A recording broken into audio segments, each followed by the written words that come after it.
नमस्कार दोस्तों, आप सभी का स्वागत है इस नए वीडियो में। तो चलिए सुनते हैं कि रेलवे मंत्री अश्विनी वैष्णव ने रेलवे बजट से संबंधित कौन सी तथ्य लोकसभा पटल पे और दर्शकों के बीच में रखी।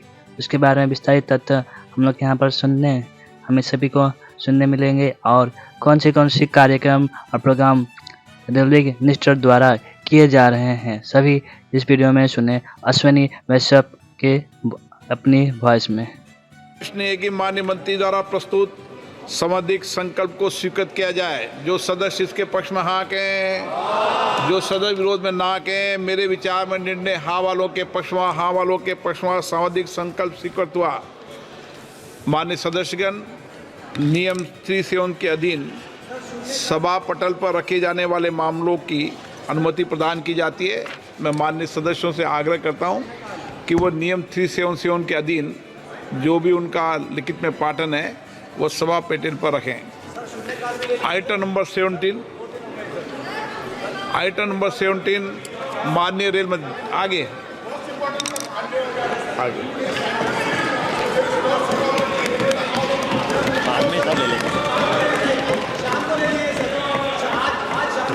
देखते हैं। ये माइक देना। ओके माननीय मंत्री। धन्यवाद अध्यक्ष जी। आपने कल रात में देर रात तक उपस्थित रह के माननीय सांसदों को जो मौका दिया रेल बजट पर बहुत डिटेल चर्चा करने का, तो मैं सबसे पहले माननीय अध्यक्ष जी को धन्यवाद देता हूं कि कल रात को करीब 11:30-12 बजे तक अध्यक्ष जी स्वयं रहे और जितने भी माननीय सांसद यहाँ प्रेजेंट थे उन सब को बोलने का आपने मौका दिया। सबसे पहले मैं आपको धन्यवाद देता हूँ। माननीय अध्यक्ष जी, मैं माननीय प्रधानमंत्री श्री नरेंद्र मोदी जी को धन्यवाद देना चाहूँगा कि मेरे जैसे एक साधारण कार्यकर्ता को देश की सेवा करने का मौका दिया और आज हर कदम पे, हर रेलवे के हर विषय में माननीय प्रधानमंत्री श्री नरेंद्र मोदी जी स्वयं गाइडेंस देते हैं, स्वयं हमेशा मार्गदर्शन करते हैं, स्वयं लगातार रिव्यू करते हैं। इसके लिए मैं माननीय प्रधानमंत्री जी को धन्यवाद दूंगा। माननीय अध्यक्ष जी, मैं माननीय वित्त मंत्री जी श्रीमती निर्मला सीतारमण जी को धन्यवाद देना चाहूँगा कि रेलवे की जो सबसे बड़ी समस्या थी इन्वेस्टमेंट की कमी, वो उन्होंने माननीय प्रधानमंत्री जी के निर्देश पर बजट में एक रिकॉर्ड एलोकेशन करके लगातार कई वर्षों तक बजट एलोकेशन बढ़ा के इस जो सबसे बड़ी समस्या थी उसको दूर किया। माननीय अध्यक्ष जी, मैं साथ ही साथ धन्यवाद देना चाहूँगा उन 12 लाख रेल कर्मियों का, 12 लाख के इस रेल परिवार का जो दिन रात लग के सर्दी, गर्मी, धूप, बारिश सब में लग के डेली करीब 20,000 से ज़्यादा ट्रेन्स चलाते हैं और इस देश की एक सेवा करते हैं।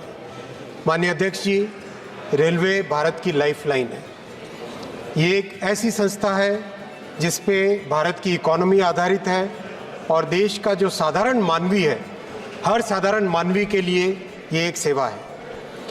मेरा इस महान सदन से निवेदन है कि ये एक ऐसी संस्था है जिस संस्था को हमें टोटली डीपोलिटिसाइज करके इस संस्था को कैसे सुदृढ़ करें, इस संस्था में कैसे नई टेक्नोलॉजी लाएं, इस संस्था में कैसे नए इन्वेस्टमेंट लाएं, रेलवे में किस तरह से ऑपरेटिंग प्रोसेसेस को सुधारें, इस पे पूरा फोकस रहे।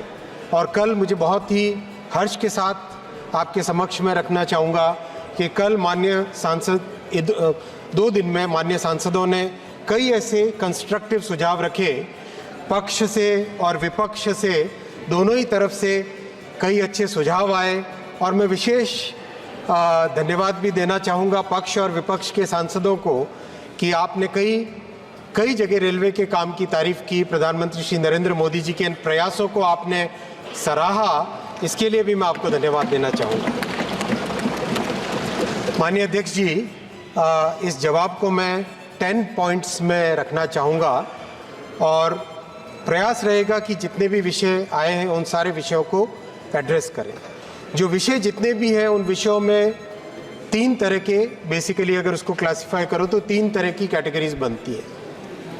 पहली कैटेगरी जो जनरल पॉलिसी से रिलेटेड है, दूसरी कैटेगरी जो इंडिविजुअल सांसदों के क्षेत्र के महत्वपूर्ण मुद्दे, कई जगह स्टॉपेजेस का मुद्दा, कई जगह ट्रेन्स के एक्सटेंशन का, कई जगह आरओबी आरयूबी के कंस्ट्रक्शन का, कई तरह के मान्य सांसदों ने अपने अपने क्षेत्र के महत्वपूर्ण मुद्दों को उठाया। इस तीसरी कैटेगरी है किस तरह से रेलवे प्रधानमंत्री श्री नरेंद्र मोदी जी के विजन से एक नई दिशा में जा रहा है।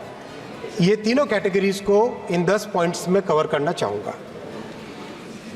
माननीय अध्यक्ष जी, मैं सबसे पहले जो सबसे बड़ा मुद्दा माननीय सांसदों ने रेज किया, और अध्यक्ष जी, हम लोग भारतीय जनता पार्टी में कॉज के लिए लड़ने वाले लोग हैं, राष्ट्र प्रथम सदैव प्रथम की भावना के साथ काम करने वाले लोग हैं। किसी भी विषय पे कितना भी क्रिटिसिज्म आए, कोई भी पॉइंट आए, हम लोग जवाब देने के लिए तैयार हैं, विषय को डिस्कस करने के लिए तैयार हैं, और किसी भी विषय से भागने वाले लोग नहीं हैं।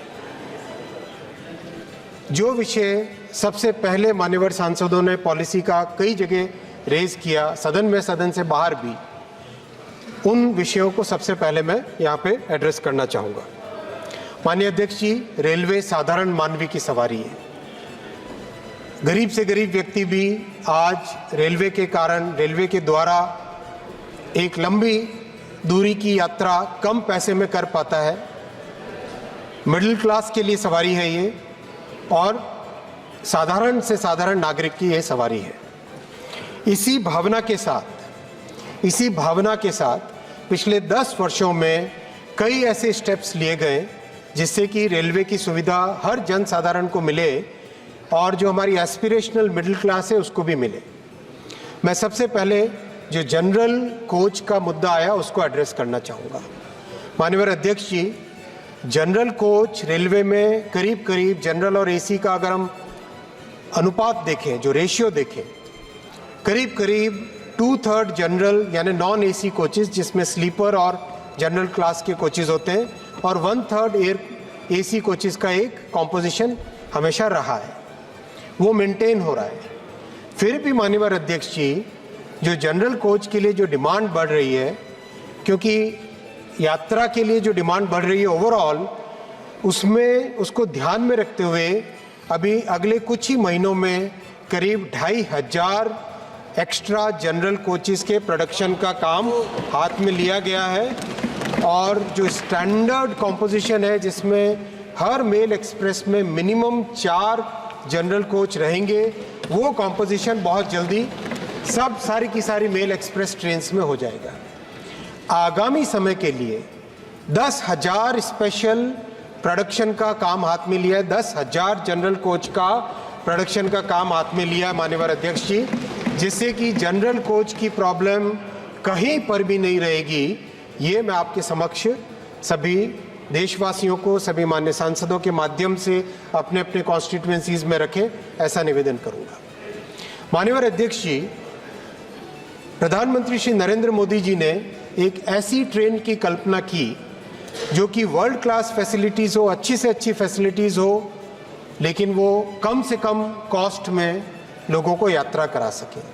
अमृत भारत ट्रेन पिछले जनवरी में, कुछ ही महीनों पहले जनवरी में इस ट्रेन का जब प्रोडक्शन कंप्लीट हुआ, टेस्टिंग कंप्लीट हुई, उसके बाद में 2 अमृत भारत ट्रेन इनॉग्रेशन हुई है माननीय प्रधानमंत्री जी के हाथों से।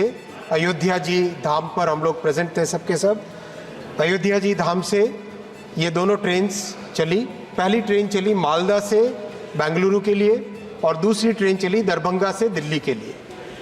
माननीय अध्यक्ष जी, मैं बहुत हर्ष के साथ आपके सामने ये विषय रखना चाहूँगा कि ये दोनों ट्रेन्स, जिसमें 22 कोच में से आधे स्लीपर है और आधे जनरल कैटेगरी के कोचेज़ हैं, जनरल कोच हैं, इन दोनों ट्रेन्स में जो फैसिलिटीज़ हैं वो हर तरह से पिछली जितने भी सरकारों का आप हिसाब देख लें, उन सब से कई गुने बेटर है।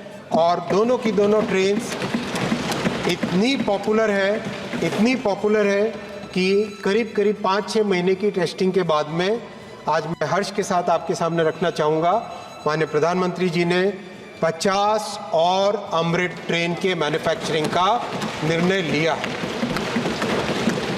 अध्यक्ष जी, 1000 किलोमीटर की जर्नी इस ट्रेन में 400 रुपये में, 450 रुपये में होती है। और बहुत ही आपने सबने देखा होगा जो पुराने 1980 और 1990 की डिज़ाइन के LHB कोचेस थे, उन सब की ट्रेन्स में जैसे ही गाड़ी स्टार्ट होती है एक बहुत ही स्ट्रॉन्ग एक झटका सा लगता है, क्योंकि वो डिज़ाइन एक उस ज़माने की थी, 80 और 90 के डिज़ाइन, 70s की 80s की डिज़ाइन थी।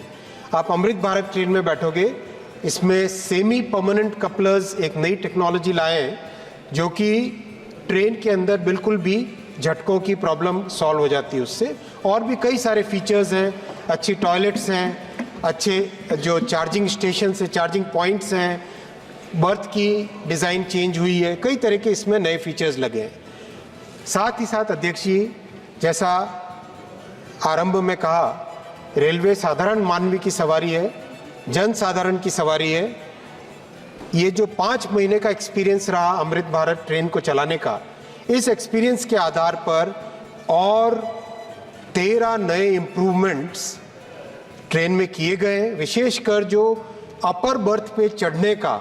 और मैं अगर आपसे निवेदन भी करूंगा माननीय अध्यक्ष जी, कई एक्सपेरिमेंट्स करने के बाद में अपर बर्थ और मिडिल बर्थ में चढ़ने के लिए टॉयलेट्स की क्लीनिंग और बेटर हो, पानी का फ्लो, टैंक में पानी के टैंक के अंदर ऑटोमेटिक सेंसर्स वगैरह वगैरह, कई तरह के ऐसे इम्प्रूवमेंट्स, 13 इम्प्रूवमेंट्स किए गए जो कि अगली 50 अमृत भारत ट्रेन्स में इंक्लूड होंगे।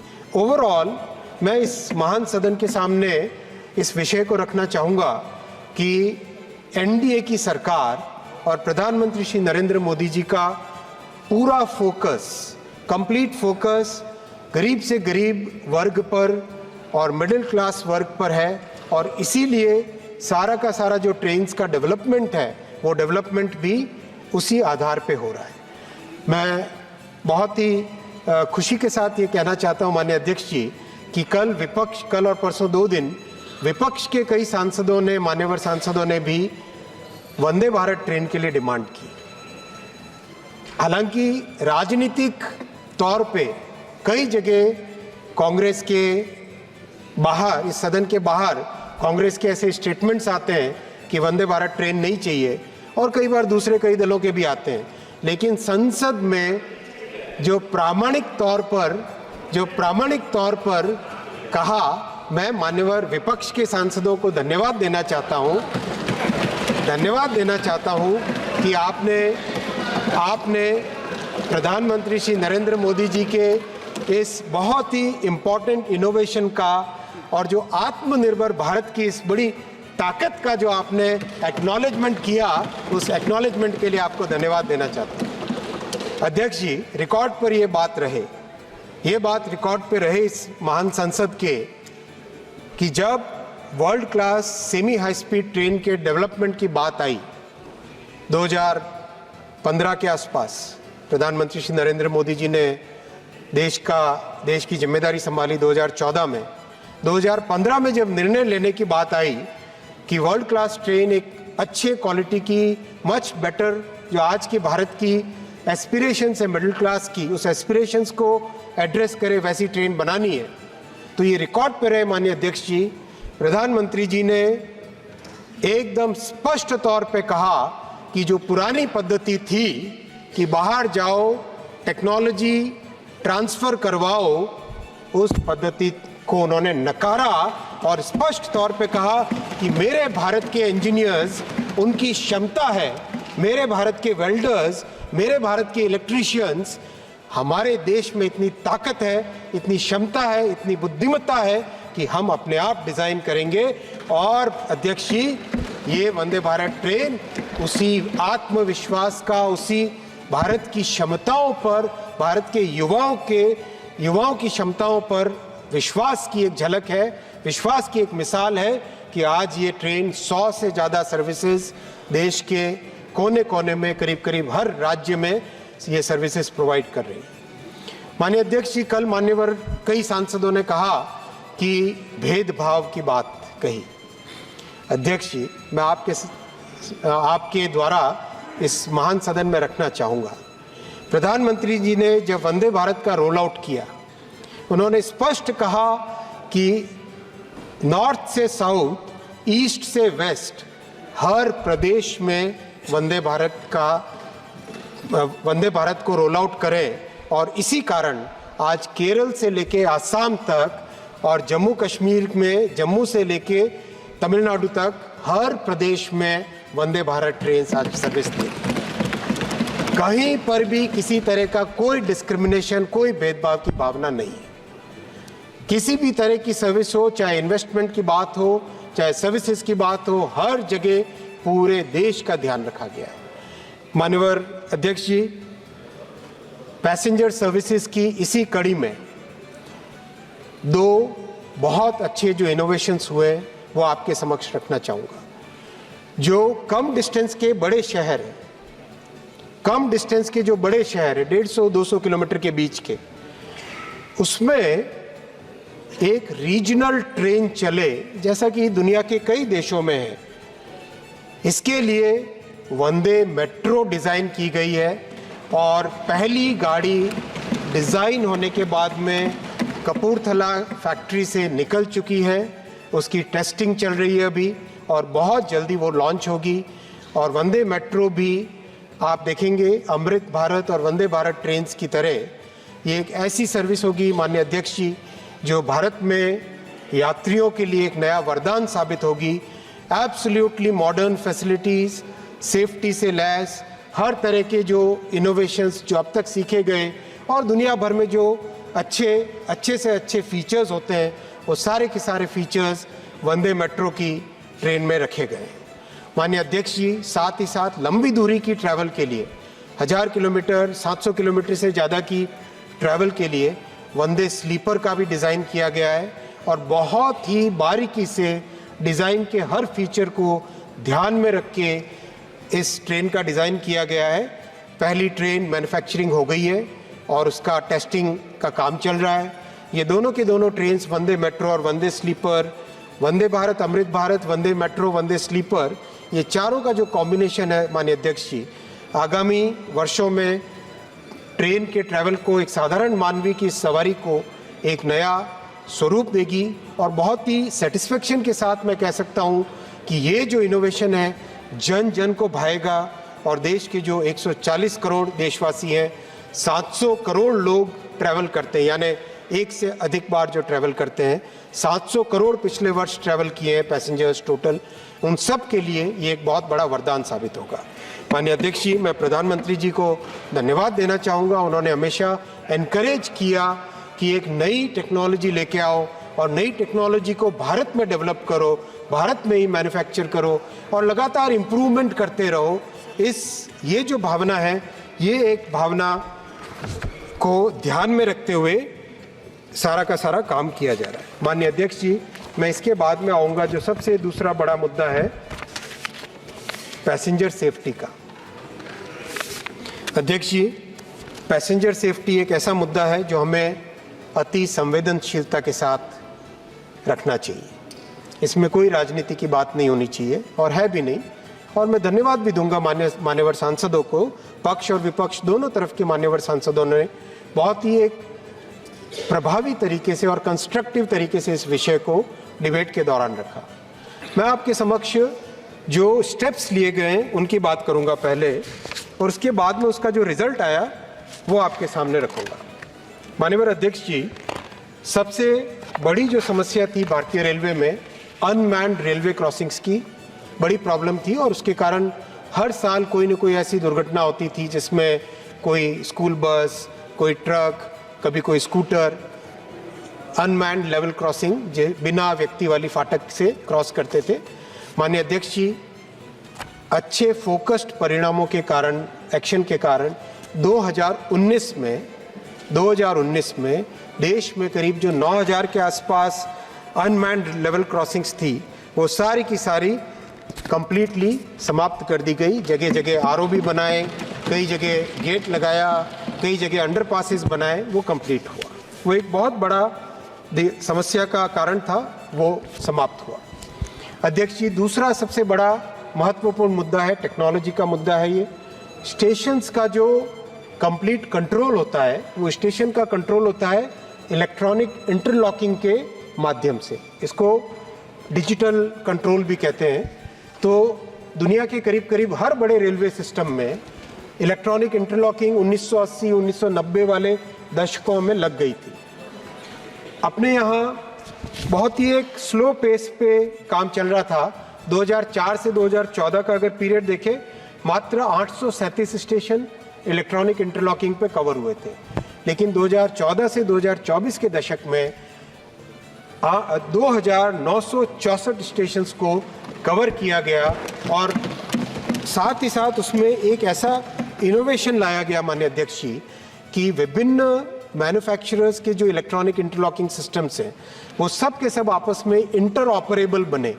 यानी एक मैन्युफैक्चरर का इंटरलॉकिंग ईआई सिस्टम है, वो और दूसरे मैन्युफैक्चरर का ईआई सिस्टम, वो दोनों आपस में इंटर ऑपरेबल बने। उसका इनोवेशन लास्ट ईयर किया और उसके बाद में अब देश के करीब करीब जो 8000 स्टेशन हैं हमारे, सारे के सारे स्टेशंस को कवर करने का कंप्लीट एक मिशन मोड में काम अभी चल रहा है माननीय अध्यक्ष जी।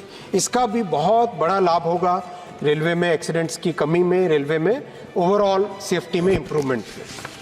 अध्यक्ष जी, तीसरा बड़ा काम हुआ, सब जगह करीब करीब पूरे देश में जो लोकोमोटिव्स हैं उनके अंदर इम्प्रूवमेंट करने के लिए एक नई व्यवस्था लाई गई और ये कई मान्यवर सांसदों ने उठाया, तो मैं इसमें थोड़ा डिटेल में आपके समक्ष रखना चाहूँगा। कवच की व्यवस्था, और कई मान्यवर सांसदों जी ने, कल डॉक्टर काकोली जी ने भी कहा कि जब ममता दीदी माननीय honourable chief minister of West Bengal जब थी यहाँ पर, रेलवे मिनिस्टर थी, तब एंटी कोलिजन डिवाइसेस लगाए थे। मैं इस विषय को बिल्कुल पॉलिटिसाइज न करते हुए बहुत स्पष्ट भाव से केवल तथ्यात्मक रूप से आपके सामने रखना चाहूँगा। माननीय अध्यक्ष जी, ट्रेन्स का प्रोटेक्शन जो होता है सेफ्टी का, उसको टेक्नोलॉजी को कहते हैं ATP, automatic train protection. ATP technology, इसको इस पूरी क्लास ऑफ टेक्नोलॉजी को एटीपी कहते हैं। सारी की सारी दुनिया में, चाहे आप जर्मनी लीजिए, फ्रांस लीजिए, बेल्जियम लीजिए, इटली लीजिए, जापान लीजिए, 1970 के दशक में, 1970 के दशक में एटीपी सिस्टम्स लगने लगे। 1980 और 1990 के दशकों में करीब करीब जितने भी बड़े रेलवे सिस्टम्स थे दुनिया के, सब ने करीब करीब अपने पूरे रेलवे नेटवर्क को एटीपी सिस्टम से कवर किया और उसमें कई मॉडर्नाइजेशन होते गए।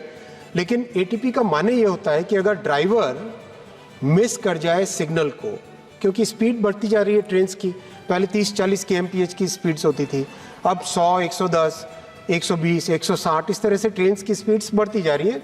तो लोगों के जो ड्राइवर को सिग्नल को दिखने का समय होता है वो बहुत कम होता जाता है। बहुत स्वाभाविक है, तेज स्पीड से गाड़ी चली तो सिग्नल दिखने का जो समय होता है वो कम होता है। इसीलिए सारी दुनिया ने 1970 1980 के दशकों में ये टेक्नोलॉजीज लगाई।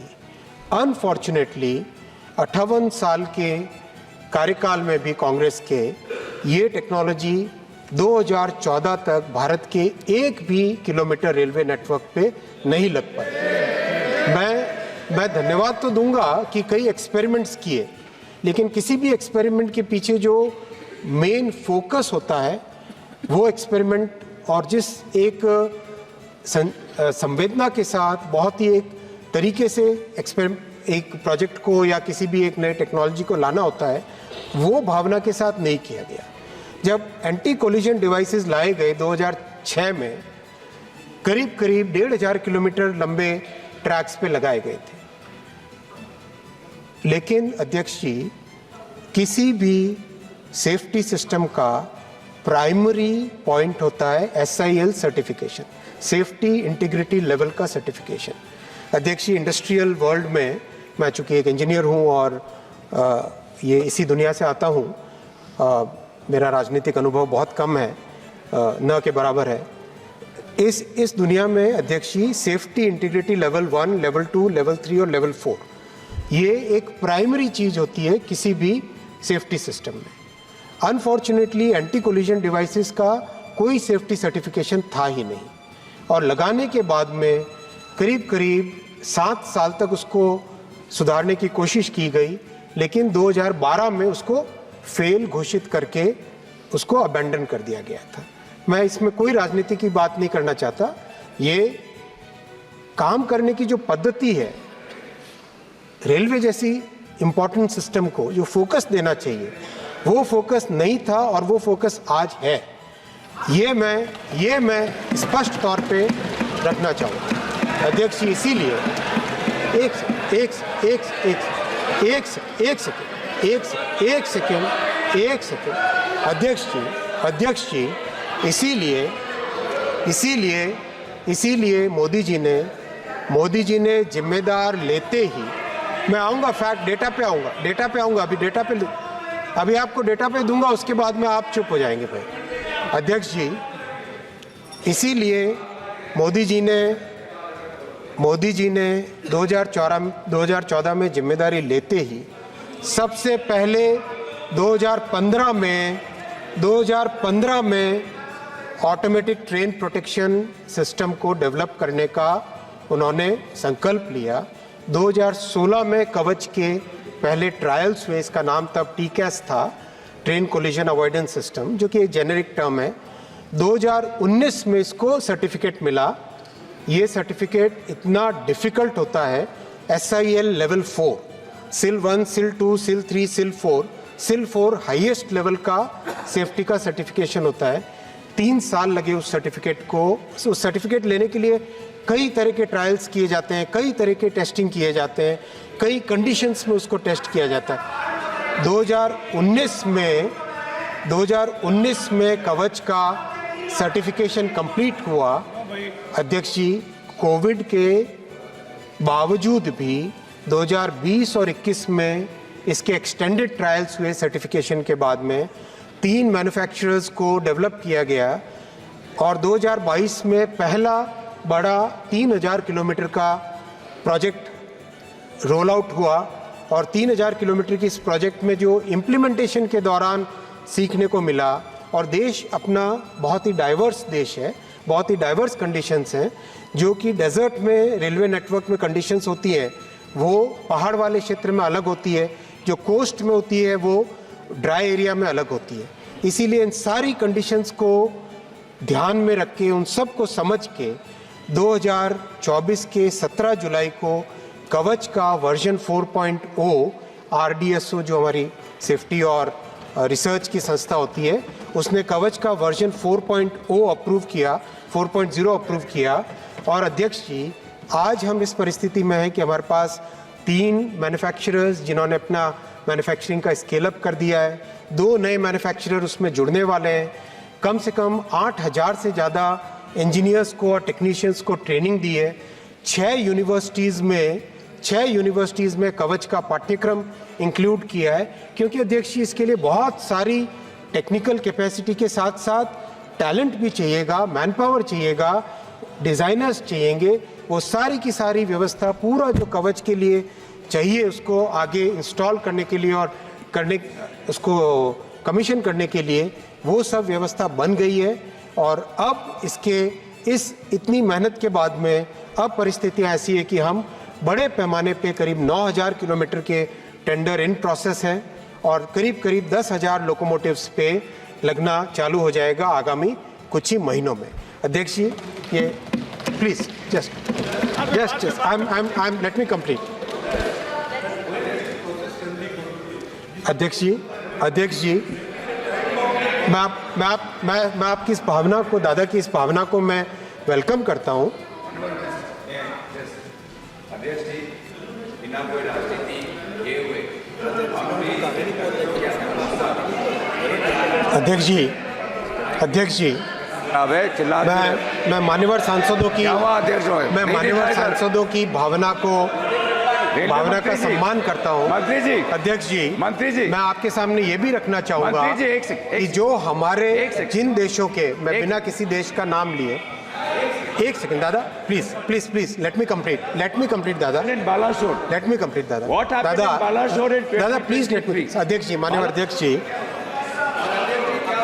बिना किसी देश का नाम लिए मैं कहना चाहूँगा कि हमारा करीब करीब 70,000 से ज़्यादा किलोमीटर का रेलवे नेटवर्क है। उससे काफ़ी कम संख्या आधे रेलवे नेटवर्क की साइज़ वाले देशों ने अध्यक्ष जी करीब करीब 20 साल लगाए।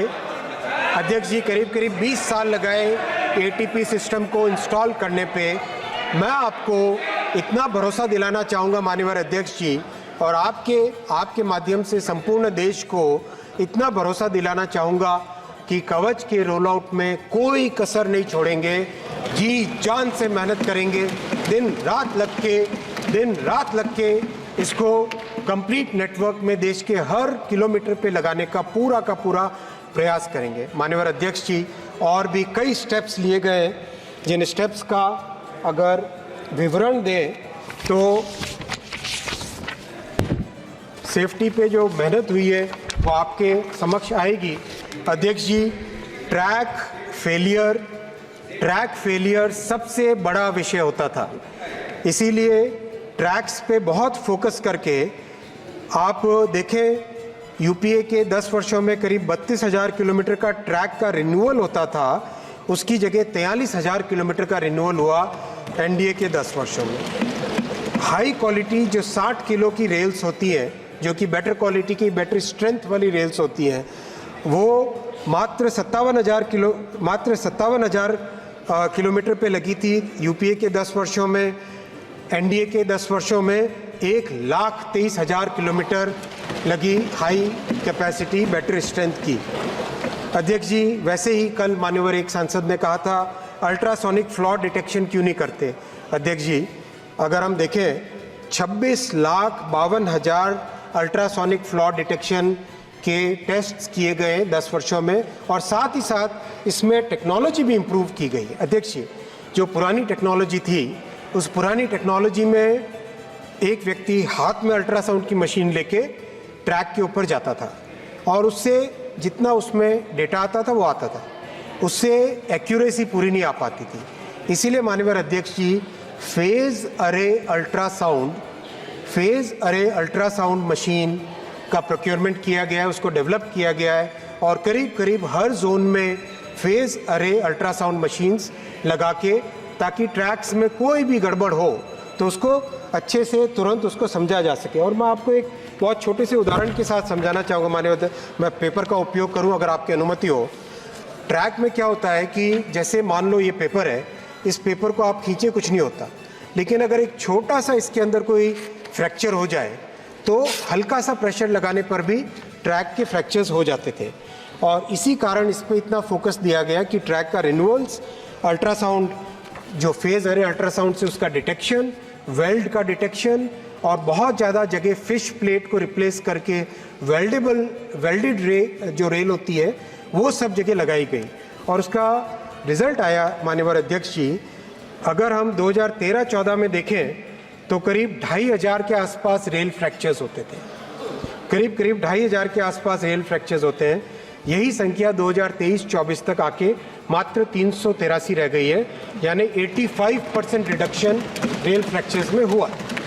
और इसको भी बिल्कुल ज़ीरो की तरफ ले जाएं, वैसा हम सब का प्रयास होना चाहिए, आपका भी हमारा भी, हम सब का प्रयास वो होना चाहिए। और उसके लिए जो भी टेक्नोलॉजी लगे, जिस भी तरह की व्यवस्था बनानी पड़े, जो भी इन्वेस्टमेंट करना पड़े, वो हम सबको करना चाहिए। माननीय अध्यक्ष जी, LHB कोचेज़ बहुत ही सेफ़ कोचेज़ होते हैं, उसकी टेक्नोलॉजी इस तरह से है कि एक से दूसरे कोच पे नहीं चढ़ता, और ये मैन्युफैक्चरिंग LHB कोचेज़ की जितनी हो सके करनी चाहिए।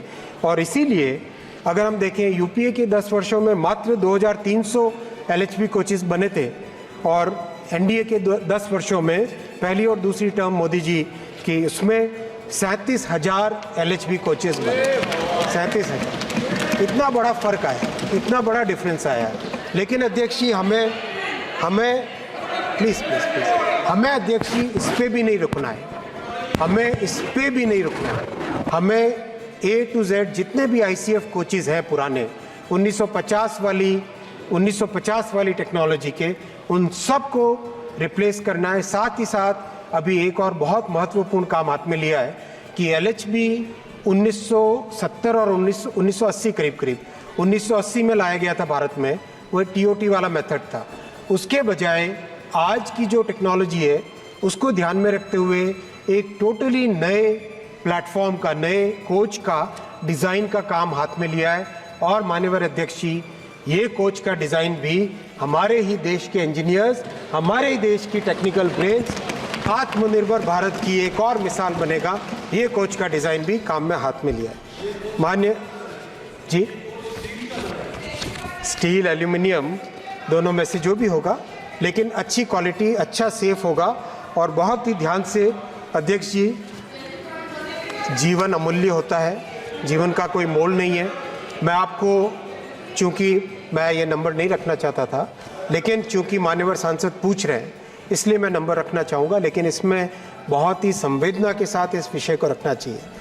एक भी एक्सीडेंट खराब होता है माननीय अध्यक्ष, कोई किसी को सुख नहीं होता है कि इस तरह की परिस्थिति कोई देखे। फिर भी माननीय अध्यक्ष जी, चूंकि माननीय विपक्ष के माननीय सांसदों ने कहा कि आप नंबर बताओ, इसलिए मैं नंबर रख रहा हूँ। यूपीए के कार्यकाल में 100